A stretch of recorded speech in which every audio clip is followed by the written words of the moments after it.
योगी भगवान महावीर स्वामी की चर्चा करेंगे आपके समक्ष ज्ञानावर्धन करने की।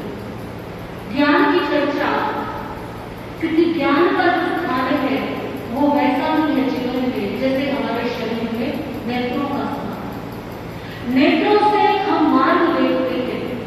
कौन सा मार्ग? जिस पर हमें चलना।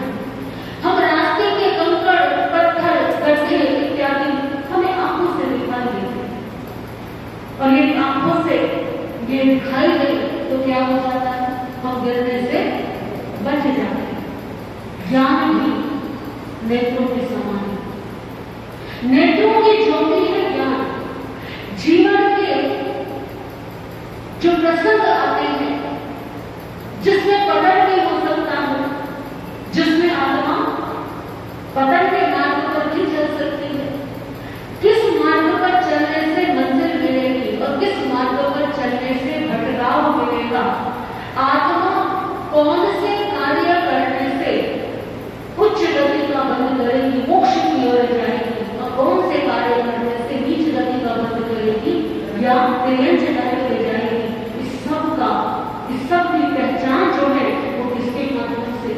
ज्ञान के माध्यम से। तो जब साधक ज्ञान के मार्ग पर बढ़ता है तो वो एक कदम जो है वो चल पड़ता है, क्योंकि किसी भी मंजिल पर पहुंचने से पहले उस रास्ते का ज्ञान होना। आपको जाना है, कहीं भी जाना है, सबसे पहले क्या करेंगे? आपको पता होना चाहिए कि आपको पहुंचना कैसे, जहां जाना है उसका रास्ता क्या है। अगर रास्ता ही नहीं पता और आप घर से चल दिए, क्या परिणाम हो? निकले थे कहीं के लिए और पहुंच गए। अधिकांश लोगों की स्थिति ऐसी ही, बस चले जा रही है, चले जा रही है, कहां जा रही है? कुछ नहीं। और जीवन ऐसे ही बीत जाता है। इसीलिए ज्ञान जो है पहली सीढ़ी, जानना सबसे पहली सीढ़ी। जब जानेंगे तभी तो कुछ मानेंगे। मानने के लिए सबसे पहले जानना है। तो जानते हैं हम ज्ञान के माध्यम से, और जो ज्ञान पर आवरण डाल दे, पर्दा डाल दे, ज्ञान को कम कर दे, वो है ज्ञानावर्णी। हम में और अरिहंतों में क्या अंतर है? हमारे अभी ज्ञानावर्णी कर्म का उदय है, हमारे ज्ञानावर्णी कर्म का पूर्ण क्षय नहीं हुआ है। किसका कितना है वो केवल ज्ञानी जान सकते। लेकिन जब किसी साधक को केवल ज्ञान प्राप्त होता है तो ज्ञानावर्णी कर्म पूर्णतया नष्ट हो जाता है। कितना आप जाने कि हमने और अरिहंतों में क्या करते हैं? ज्ञानावर्णी कर्म जो है हमारे है और अरिहंतों में नहीं है। अब आप कहेंगे कि सिद्धों में भी नहीं है। सिद्धों में तो आठों ही कर्म जो है वो नहीं। सिद्ध भगवान और हमारा अंतर तो सबसे स्पष्ट अंतर है कि उनके तो आठों ही कर्म नष्ट हो चुके हैं और हमारे आठों के आठों कर्म अभी लगे हुए हैं। तो अंतर हमें इसमें जानना पड़ेगा। अरिहंतों केवल ज्ञान कब होता है? केवल ज्ञान तब होता है जब किसी के ज्ञानावर्णी कर्म का नष्ट हो। और भी कर्म आएंगे, लेकिन अभी हमारी चर्चा किसकी चली हुई है? ज्ञानावर्णी कर्म। जो अरिहंत होते हैं, जो केवल ज्ञानी होते हैं, उनके 8 में से 4 कर्म नष्ट हो जाते हैं, 4 शेष रह जाते हैं। लेकिन उनके बारे में हम आगे जाते हैं। अभी हमारी चर्चा केवल ज्ञानावर्णी कर्म। हम विषय को सरलता से समझेंगे तो ज्ञानावर्णी कर्म बनता कैसे है ये आपने जाना,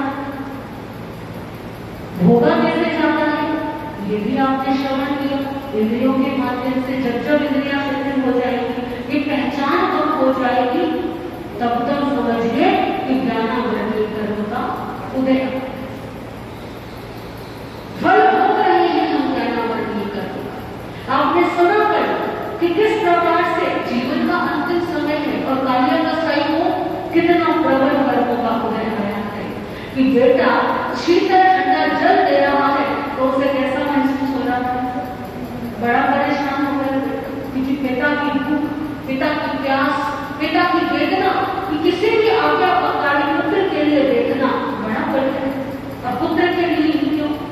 एक मानव के लिए कोई व्यक्ति तड़प रहा हो, वेदना में हो, तो उसे वेदना में देखना करुणाशील व्यक्ति के लिए बस बड़ा परेशान, समझ ही नहीं आ रहा कि मैं इनको कैसे जो है सादा पहुंचाऊं, कैसे इनको आराम दूं। सुरस ने चर्चा की अपने मित्र अभय को कि मित्र मैं करता हूं अच्छा, और पिताजी को कैसा लग रहा, उनको और वेदना हो रही, भूख से तड़प रही, मैं भोजन देने का प्रयास कर रहा हूं, वो कहते हैं इसमें से तो दुर्गंध आती है, ये तो सड़ा हुआ भोजन है। जब सारे लक्षण बताए तो अभय कुमार बुद्धि विधान मांगते हैं ना बुद्धि बावली पर कि बुद्धि हो किसके जैसी? अभय कुमार जैसी। रिद्धि किसके जैसी? सब कुछ चाहिए हम लोगों को, रिद्धि भी चाहिए और बुद्धि भी चाहिए, सब कुछ चाहिए जीवन में। तो अभय कुमार से चर्चा की।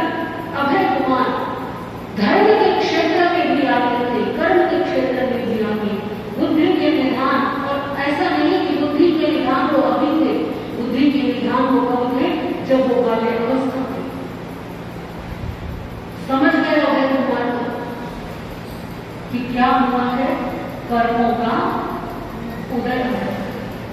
तो कहा अभय कुमार ने कि तुम्हारे पिता को तुम्हारी सेवा, तुम्हारे मधुर वचन, तुम्हारे द्वारा दिया गया ठंडा शीतल जल, तुम्हारे द्वारा दी गई मुलायम शैया, इनसे किसी से आराम नहीं।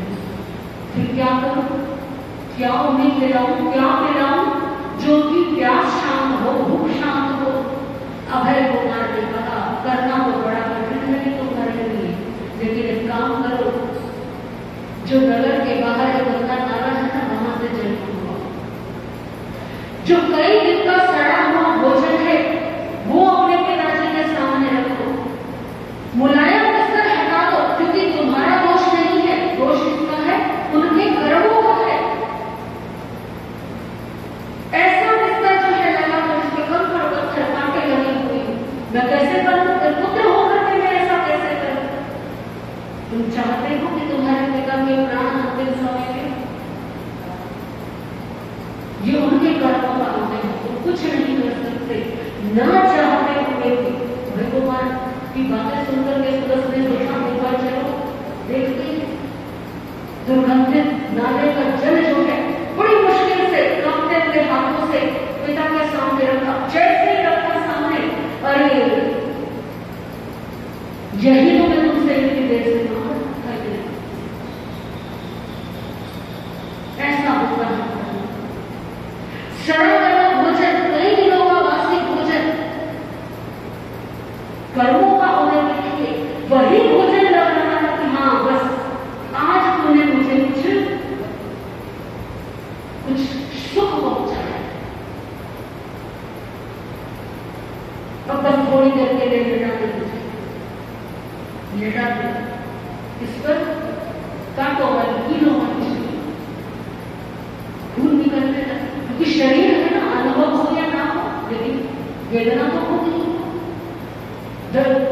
खून निकलने लगा, घाव हो गए, लेकिन कालिया कसाई क्या कह रहा है?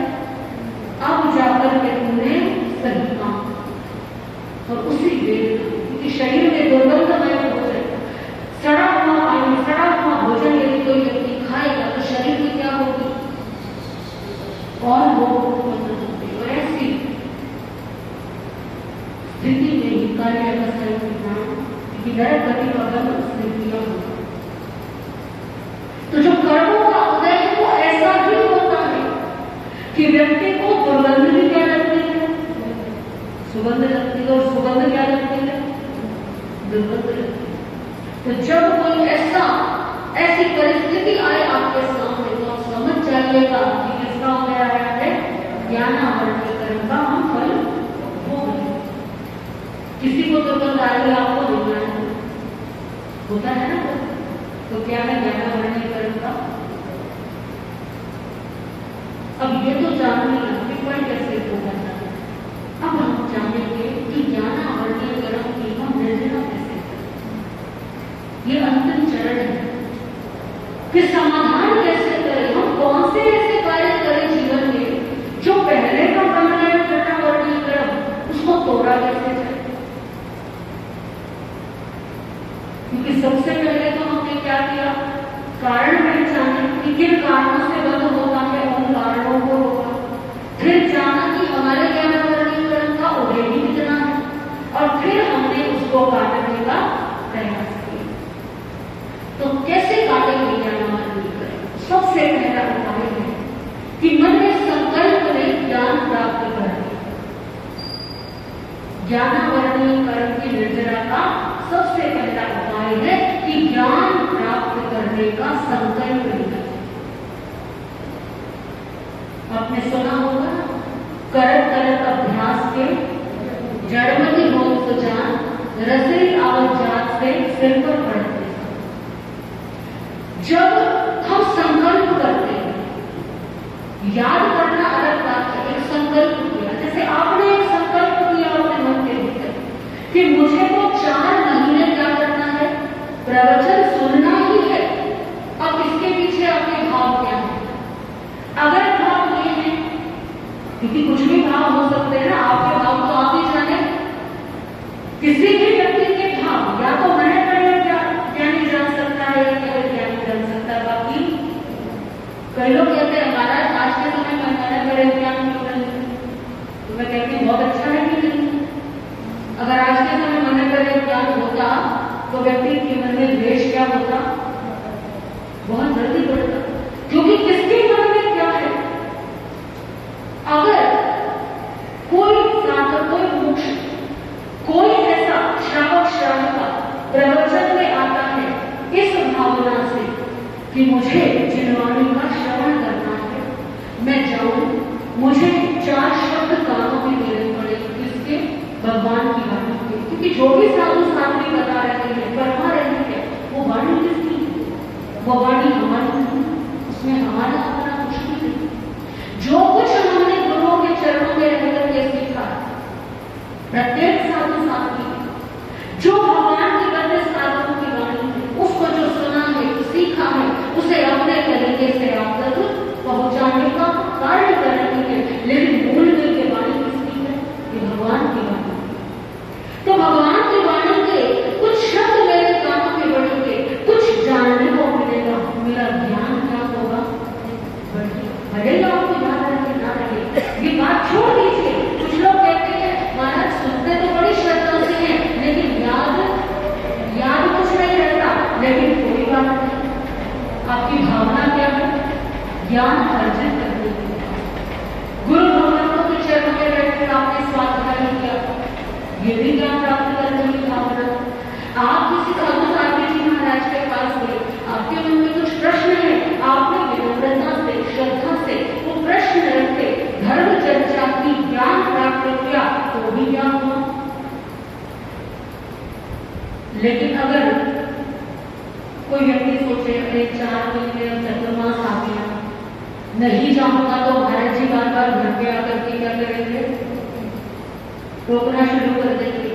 समाज के लोगों का जो है समाचार आएगा तो क्या करना पड़ेगा, जाना तो पड़ेगा। अब यहाँ भावना में क्या आ गया, प्रवचन में बैठ गए और प्रवचन में ध्यान कहाँ पे है, काम की ओर है, बाहर के कामों में है। या कुछ लोग ऐसा करते हैं कुछ जगहों पर कि फोन निकाला उसको देखने लग गए, कोई फोन आया उसे सुनने लग गए। ध्यान कहाँ है, प्रवचन में, केवल और केवल शरीर से बैठे हुए हैं और भावों से कहीं और है। या सुन रही है तो सोच रही है ये तो हमने पहले भी बहुत सुना है, इसमें नया क्या है। तो ज्ञान प्राप्ति का संकल्प करना। आपने देखा होगा बहुत सारे साधु साध्वी जी महाराज या कुछ श्रावक श्राविकाएं भी ऐसे होते हैं जो नियम किए रखते हैं कि हमें प्रतिदिन इतना स्वाध्याय करना है।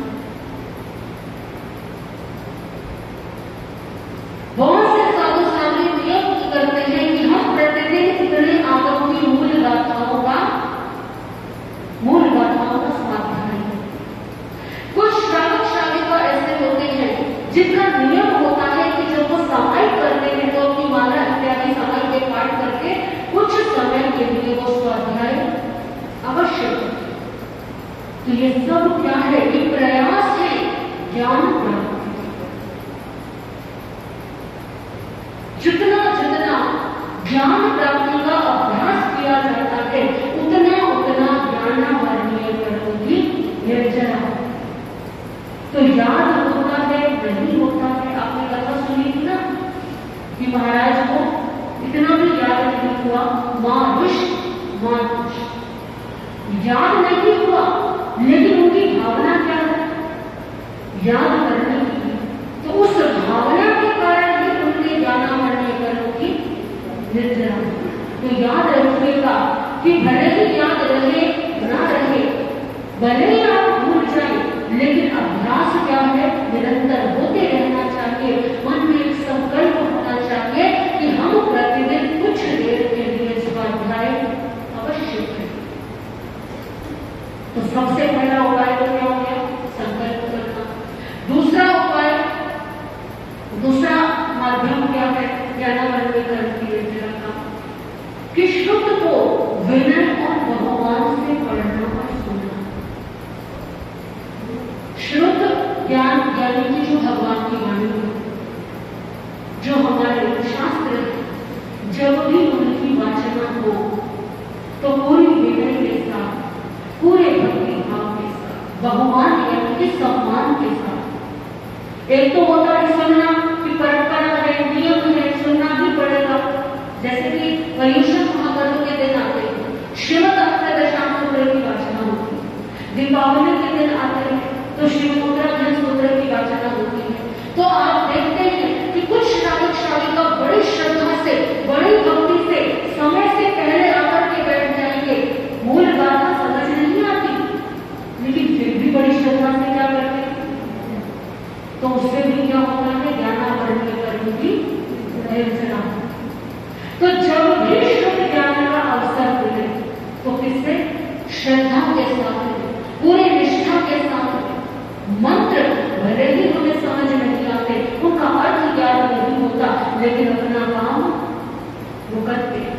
आप डॉक्टर के पास जाते हैं, दवाई लिखवाते हैं, आपको पता है वो दवाई कैसे बनती है, उसमें क्या क्या डरा है, क्या क्या प्रोसेस से होकर के वो बनी है, लेकिन आप एक विश्वास के साथ वो दवाई खाते हैं। मैंने भी दवाई खाई है और मैं क्या हो जाता हूँ? मैं ठीक हो जाऊंगा और आप ठीक हो भी जाते हैं। तो ठीक वैसे ही जो शुद्ध ज्ञान है, जब भी अवसर मिले हमेशा भगवान के साथ में, भक्ति के साथ में उसको श्रवण करने की भावना रखे कि मेरा अभाग्य है कि मुझे ऐसा अवसर मिला है। इस पंचम काल में जब तक ढंगर नहीं है, गुरु भगवतों के माध्यम से मुझे जिनवाणी श्रवण करने का अवसर मिला है। तो जो साधक ऐसा करता है वो ज्ञानावरणीय कर्म की निर्जरा करता है। भले ही आज आपके कितने भी ज्ञानावरणीय कर्म का उदय हो, लेकिन आप यदि ऐसे प्रयास करते हैं तो धीरे धीरे आपके ज्ञानावरणीय कर्म के बंधन जो है वो शिथिल होने लग जाते हैं, वो टूटने लग जाते हैं। दो कारण जो है आज आपने जाने, दो उपाय। किसके उपाय? ज्ञानावरणीय कर्म की निर्जरा के। इसको आप बुद्धिमान बनने के उपाय भी कहकर के अपने बच्चों को समझा सकते हैं। बच्चों के लिए कैसे समझाएंगे आप? छोटे बच्चे होते हैं ना, स्कूल में पढ़ते हैं, कॉलेज में पढ़ते हैं, उनको क्या कहा जाता है कि कुछ भी याद करना है तो बार बार उसको पढ़ो तो तुम्हें क्या हो जाएगा? याद हो जाएगा। यानी संकल्प करो मन के भीतर कि मुझे ये याद करना है। दूसरा संकल्प क्या है? दूसरा भाव क्या है कि जब भी पढ़ो तो कैसे पढ़ो? भावना के साथ, सम्मान के साथ कि मैं बड़ा सौभाग्यशाली हूँ कि मुझे क्या मिला है? पढ़ने का मौका मिला, मुझे पढ़ने का अवसर मिला। क्योंकि जब तक मन में अहोभाव नहीं होगा तब तक विद्या भी नहीं आएगी। तो आप जो यहाँ से सुनकर के जाते हैं, आप सरल शब्दों में बच्चों की भाषा में, क्योंकि बच्चों को जो है ये इतना समझ नहीं आता, वो बाद में आएगा, लेकिन आप उन्हें इस तरीके से समझा सकते हैं कि हम जो है अपनी स्मरण शक्ति को मजबूत कैसे करें। तो आप ये ज्ञान स्वयं लीजिए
में बहुत बड़ा अंतर है। एक शब्द प्रमाद और दूसरा शब्द आलस्य। प्रमाद और आलस्य में बहुत अंतर है। आलस्य उसे कहते हैं शरीर में स्फूर्ति न होना, वो कहता आलस्य। और प्रमाद है आत्मा की विस्मृति हो जाना, आत्मा का ध्यान न रखना, ये प्रमाद है। तो आलस्य होना अलग विषय है और प्रमाद में रहना अलग विषय है। तो ज्ञान बुद्धि के लिए आलस्य को भी दूर करना है और प्रमाद को भी दूर करना है। आलस्य रहेगा तो शरीर में स्फूर्ति में रहेगी, तो सोने का मन रहेगा, अन्य कामों का मन रहेगा। शरीर संबंधी जो भी कार्य हम करें तो आलस्य से करें। तो प्रमाद यानी आत्मा में जो जागृति आएगी और प्रमाद अवस्था आएगी। प्रमाद अवस्था में आत्मा की वृद्धि भी रहेगी। तो शरीर में आलस्य होना अलग बात है और प्रमाद होना अलग बात है, दोनों में बहुत बड़ा अंतर है। हम इस बात को जब समझ जाते हैं तो जितना जितना आलस्य से दूर रहेंगे, अल्पना जैसे पानी के दिनों में, बरसात के दिनों में अलसिया घूमता रहता है, उनको घूमता रहता है, तो अलसाते रहते रहते उसमें आलस्य आता है। शरीर में जो आलस्य आता है उनकी मदद शरीर को मोड़ते रहते हैं, ये आलस्य। और प्रमाद जरा आत्मा की स्मृति न होना, यह प्रमाद है। आत्मा की स्मृति रहना बहुत जरूरी है। तो आत्मा की स्मृति कर रहेगी तो हम प्रमाद से दूर रहेंगे, अगर आलस्य से भी दूर रहेंगे। अगर आलस्य हो गए तो आलस्य को शरीर को महान को आलस्य में रहना यानी वो आत्मा का भी शत्रु है और शरीर का भी शत्रु है। तो आलस्य से दूर रहेंगे और प्रमाद से भी दूर रहेंगे, आत्मिक जागृति अवश्य होगी। अब शरीर में स्फूर्ति जब रहेगी आलस्य नहीं आएगा, शरीर में कार्य करते रहेंगे। शरीर से जो भी कार्य करें तो शरीर की स्फूर्ति है। तो प्रमाद में रहेगा तो प्रमाद आलस्य होना अलग बात है, तो प्रमाद और अपनी अलग नहीं बात है। प्रमाद में रहेंगे आत्मा की भी स्मृति नहीं रहेगी, आत्मा भाव के भाव में नहीं रहेंगे, शरीर के भाव में रहेंगे और शरीर के भाव में रहेंगे आत्मा से स्थित हो जाएंगे। तो कहने का भाव है आलस्य से भी दूर रहें और प्रमाद से भी दूर रहें। और शरीर में जो स्फूर्ति होगी कोई भी कार्य करते रहें, शरीर संबंधी कोई भी कार्य अवश्य करेंगे। तो प्रमाद में रहेंगे तो आत्मा के जागृति वाले जो भी कार्य हैं आत्मा की स्मृति हर कुछ बनी रहेगी। हमें ये सोचना है हमसे विचार से दूर है तो प्रमाद से भी दूर है। प्रमाद से दूर है तो आत्मा की स्मृति बनी रहेगी। तब आलस्य से दूर रहना तो प्रमाद से दूर रहना बहुत आवश्यक है। जितना जितना आलस्य से दूर रहेंगे तो प्रमाद से दूर रहेंगे, ज्ञान के उतना भी जागृत होगा, पढ़ने का भाव नहीं रहेगा। पढ़ना एक अलग विषय है, लेकिन मन में स्मृति बनाए रखना आत्मा की स्थिति ये बहुत जरूरी है। और जो आत्मा में स्मृति बनी रहेगी तो आत्म संबंधी जो भी ज्ञान साधना है वो हमारी होती रहेगी। हमने विद्या बहुत पढ़ी है लेकिन ज्ञान की आवरणों को दूर करने का जितना प्रयोग करेंगे उतना ज्ञान हमारा बढ़ेगा। ज्ञान को बढ़ाने के लिए जितनी जितने हम प्रमाद से दूर रहेंगे और आलस्य से भी दूर रहेंगे, ज्ञान चेतना हमारे अपने आप जागृत होगी। तो ज्ञान चेतना जागृत होगी तो याद भी करेंगे, स्मरण भी करेंगे, तो जो याद की उसकी आवृत्ति करेंगे, उसको भी बार बार भाव बना रहेगा। ऐसा भाव जो बना रहता है मन में जागृति आएगी, जागृति आएगी और फिर हमारे भाव भी आएगा। कहने का मतलब आलस्य जो है वो प्रमाद से दूर है। ऐसा हम करेंगे यहाँ भी आनंद और आगे भी आनंद। सभी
गई है।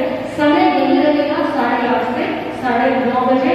9:30 बजे मंगल पाठ हो जाएगा और आप अपने काम पर जा सकते हैं। तो अधिक से अधिक संख्या में अपने परिवारजनों को लाने का भाव रखिए। 11 अगस्त को रोहिणी के अंदर जापानी पार्क में परम श्रद्धेय प्रज्ञा महर्षि पूज्य गुरुदेव पंडित रत्न श्री उपेंद्र मुनि जी महाराज की पावन प्रेरणा से गरीबों के मसीहा चमत्कारिका का दादा गुरुदेव श्री प्रेमसुख जी महाराज का वो पावन पुण्य स्मरण दिवस जो है वो मनाया जा रहा है। गुरु जी का चातुर्मास से पहले ही जो है आदेश था वहां पर हमें जो है पहुंचना है। तो 2 साथियां हमारे यहाँ से जो है वहां पर जाएगी और महासाथी श्री संयंत्र जी महाराज और छोटे महाराज जी पूज्य गुरुदेव के सानिध्य में यहाँ पर आएंगे। भक्तांबर का पाठ और महामंत्र नमस्कार का जाप जो है वो यहाँ पर होगा। पर अति आवश्यक है इसलिए प्रवचन का पद छोड़ करके जो है हमें भी वहाँ पर जाना होगा। तो आप सभी जो है 11 अगस्त को जो भी रोहिणी जाना चाहे मुझे गुरुदेव के पावन पुण्य स्मृति दिवस में तो वो भी जा सकते हैं। यहाँ के संघ को भी जाना चाहिए और जो भी श्रद्धालु भक्त जाए बहुत ही अच्छा है। इन्हीं शब्दों के साथ में सभी जयकारे लगाएंगे। बोलिए भगवान महावीर स्वामी की, आचार्य भगवंतों की, वर्तमान आचार्य सम्राट डॉक्टर शिशु मुनि जी महाराज की, उपाध्याय प्रबंध श्री पुष्कर मुनि जी महाराज की, उपाध्याय प्रबंध श्री रमेश मुनि जी महाराज की, उत्तर भारत श्री योग प्रबंध महासाथी श्री पवन कुमार जी महाराज की, संसार के सभी साधु संतों की, जैन धर्म की, आज के आनंद की, सभी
Shanam